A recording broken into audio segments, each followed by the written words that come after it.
На писта Дракон в село Калояново се проведе национален събор на Volkswagen. За пореден път привържениците на марката доказаха своето единство и уважение към всички фенове и клубове в страната. Вижте кратък репортаж от събитието. Вече 8 години привържениците на Volkswagen организират събор на марката. Мероприятието, което събира всички верни фенове заедно. Програмата бе разнообразна и изпълваща уикенда с много емоционални моменти. Информация за събора ще узнаем от организатора Васил Топалов. Много се радваме, че може да представим 8-то национално събиране на Volkswagen клуб, организирано на писта Дракон до село Калояново. Това, което е интересно за нашите участници, е, че предлагаме на всички, които желаят да карат на писта, да използват тази възможност и да тестват своите автомобили, как се представят те на тази писта. По принцип, класовете, които са разделени, са 4. Клас Комар е най-ниския клас, който е до 90 конски сили. След това имаме клас малък до 115 конски сили. Клас среден до 150 конски сили и клас голям над 150 конски сили, като има определени изисквания за участниците, които имат специфики, в зависимост от това дали колата е с турбо, без турбо и така нататък.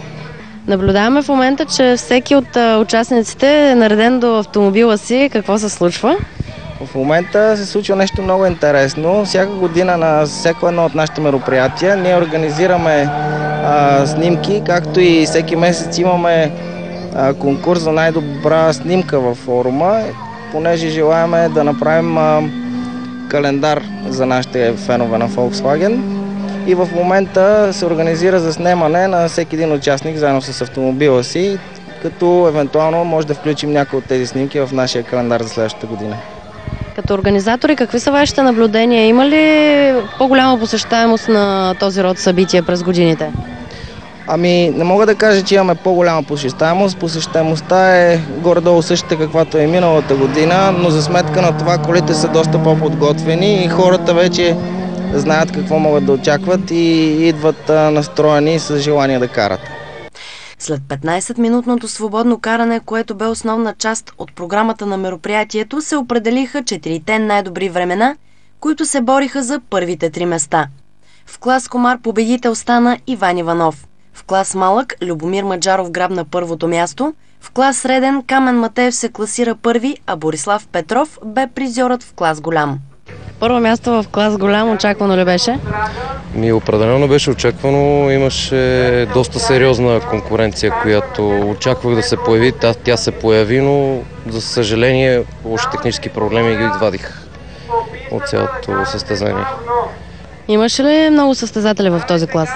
В този клас общо взето по-нашему казано беше лудница. Имаше поне около 15 коли, от които поне 10 бяха наистина сериозна конкуренция, доста добре подготвени автомобили. Имаше и такива, които не бяха на ниво, но все пак важното е да се кара. Драк с жива сила допълни програмата на 8-ият национален събор на Volkswagen. Всеки отбор се състои от шофьор с по 2 души, които бутат автомобила.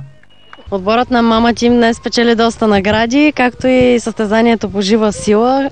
Да. Ти управляваше автомобила. Очаквана ли беше победата? Отчасти да, все пак живата сила ни беше доста добра, така че колата лека. Имаше много участници, както и много здрави момчета, както видяхме всички. Да. Не се ли съмняваше, че твоят отбор няма да вземе първото място? Имаше съмнение, обаче с вяра до победа. В състезанието по технична писта желаящите също бяха много на брой. Над 10 участника се включиха в него. Най-доброто записано време бе от минута 15 секунди и 76 стотни. Ти спечели състезанието по технична писта. Очаквана ли беше победата за теб? Не е точно. Надявах се да карам добре и стана, спечелих. Каква беше твоята стратегия да успееш да надвиеш останалите състезатели, които никак не бяха малко на брой? Малко предварителни тренировки. Така. Важно ли е в тази дисциплина автомобилът ти да е силен или по-скоро уменията на пилота са важни? Не е важно. Не е важна мощността тук. Защото на италианско не можах да спечеля. Мощността не е важна. Дисциплината за най-нисък автомобил също събра голям брой участници и публика. Като цяло емоции не липсваха и през 2 дни на събора. Гонки по драк закриха мероприятието. Подробен репортаж от 8-ият национален събор на Volkswagen ще може да гледате много скоро, единствено в предаването Автомото Хоби.